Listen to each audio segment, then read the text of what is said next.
Okay, so there's three parts of joy in the elementary years. The first part we're going to cover last. And the first part is you have to have reasonable expectations of kids at certain ages. The truth of the matter is, though, that is just a basic guide. Does somebody need in? Yeah, here's Yeah. Oh, come on in. Go ahead and sit somewhere and study. So the thing about having reasonable expectations is that it's different for each kid. It's different for each family. And so I can give you a guide for what is a reasonable expectation to have for a second grader. What is a reasonable expectation to have for a sixth grader? But your child's individual strengths and weaknesses, your family's priorities supersede that by miles and miles. So therefore, it's not, so I can give it to you like a general guide, but you cannot let that rule you. It would almost be better not to have that part. And that's why I'm going to give it last. So you'll have to remind me because I didn't put that in my notes. So the second part that we're going to talk about is what it takes for the teacher. And we're going to cover that next to last. So we're going to cover the least important parts first, because they're the easiest to put into place. And as you start to put those into place, a little bit, all the rest kind of fall in line. So that's why I'm giving you the least important part first, because it's the most readily accessible for most moms.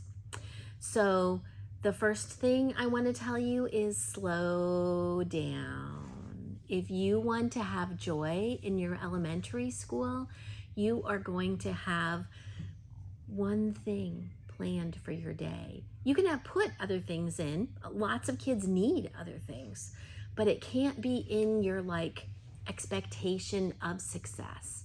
It has to be just as it fits with regular life. You can have one thing that is your big priority for the day, and that has to be your only priority. So let's say today you have a field trip and you are going to drop off library books on your way home, and you are going to fit in a little school after lunch, and if you can get planning done for next week, then you'll fit in a little of that. Okay, that's 4 things.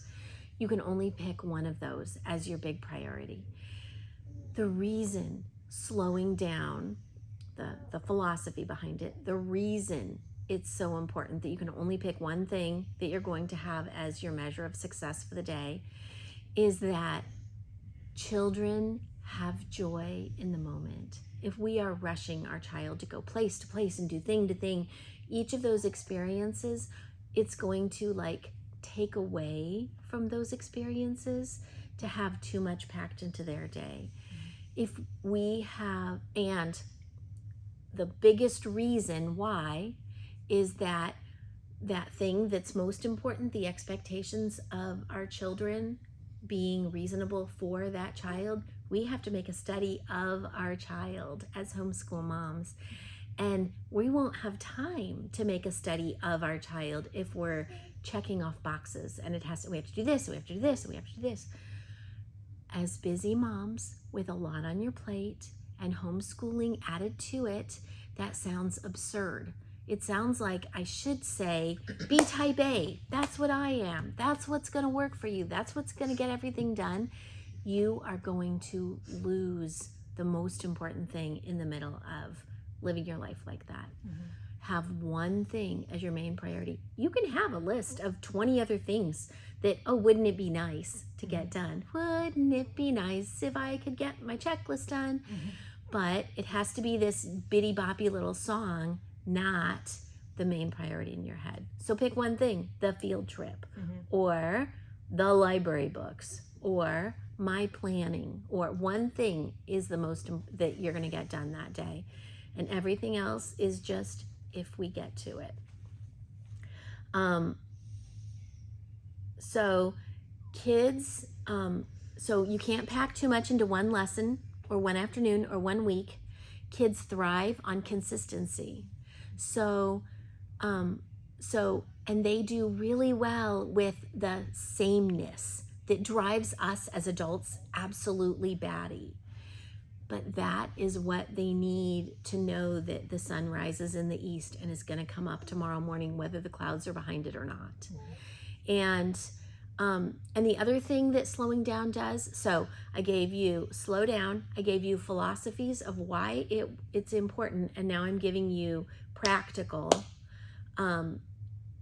It allows for flexibility during your day, during your routine, to be able to accommodate breaks and exercise and free time that you and your children need to be able to have joy.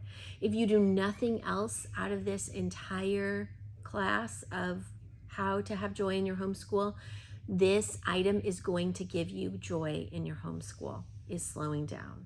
Okay, make a beautiful space is number 2. Go ahead, make it beautiful for you. Make it attractive for you. Your children are learning from you what beauty is. And as women, you are just naturally attracted to something beautiful. Do not make your school space something that you can't stand to be in. Don't make it prison. Set up a designated learning area with beanbags or comfortable chairs or colors that appeal to you. I especially like pastels. Somebody else might like big, bright, bold colors on the wall. Somebody else might like a lot of austere white with really attractive classic paintings on their wall. Somebody else might like it more schoolish and have vocabulary and grammar posters up. Make it appealing to you first, and then you can add things in for your children. But making it beautiful is going to make you more excited to be in. It's going to make you more comfortable being in that space, and your children are going to feed off of your comfort. They're going to learn what beauty is from you. And then it's a lovely place to spend time in. So make your space beautiful. For some people, that means covering all their books in the same color paper so that it's all the same and kind of blends in. For other people, it's having huge walls of libraries to be in their space. Whatever is most appealing to you. All right, the third thing, gamify. Gamify your lesson plans. Use games to reinforce concepts. You can use memory games, matching games, board games. You can focus on skills like spelling and math. You can use music and dance as part of your games to make it fun. They can learn multiplication through catchy tunes.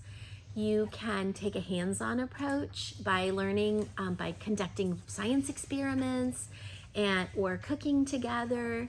You can use games like regular games like I Spy or Go Fish or scavenger hunts to teach all kinds of different skills. You can create a reward system as part of your game of your school. You can gamify your whole school and make it reward systems. And they get I had kind of like Monopoly money, but it had the name of our school and it had a picture of each of my kids on each piece of monetary value, and the level of the kid, like the oldest kid was the most expensive piece of money that I handed out, and we'd use that for our reward system. And you can decide what they get from that. I mean, it can be totally something that's easy for you to give. Oh, you get to pick what we're having for dinner next week. Well, then they pick, you add that to your list. It's not hard on you. You were going to have to pick a meal anyway. Or it can be something that's this really great reward. Okay, well, we'll go to the store and we'll buy this thing for you if that's what your child's been wanting. You can host a show and tell where your kids each show what they did accomplish that week. And they get reward, applause and take a bow to dad for what they accomplished, or with grandparents.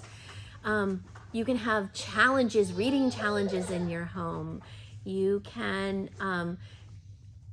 maybe if there's goals that you really want them to do for math, you would set up a challenge. I told you before that my kids would do cooking shows. One person would be the videographer and one person would set out all of everything for the dish, and then the other person would act it out and they'd all kind of be included in it. One person would be the director and decide how everything was going to go. They can have art projects. One of my favorite ideas that I love the idea, and I wasn't wholly successful at it, was to have an art masterpiece area of a blank wall. And I wanted to set up a changeable poster, so it had a frame, and then change out the poster and add in the kids' artwork so that it varied based on what we were studying or what they were learning, the skills they were accomplishing. And so all of their artwork was in one spot and it didn't take over my house, but I really liked the frame thing. It like contained it for me, and it didn't remind me of like, oh, I'm not doing school this day. Like I really didn't want our whole house to be taken over by school. That was important to me. But some people love filling up their walls with the kids' artwork. So changeable posters at that time were just super expensive and I couldn't pull it off. Now they've gone down in price, and I think that I love that idea. Okay, so we've got slow down, make a beautiful space, gamify your classes.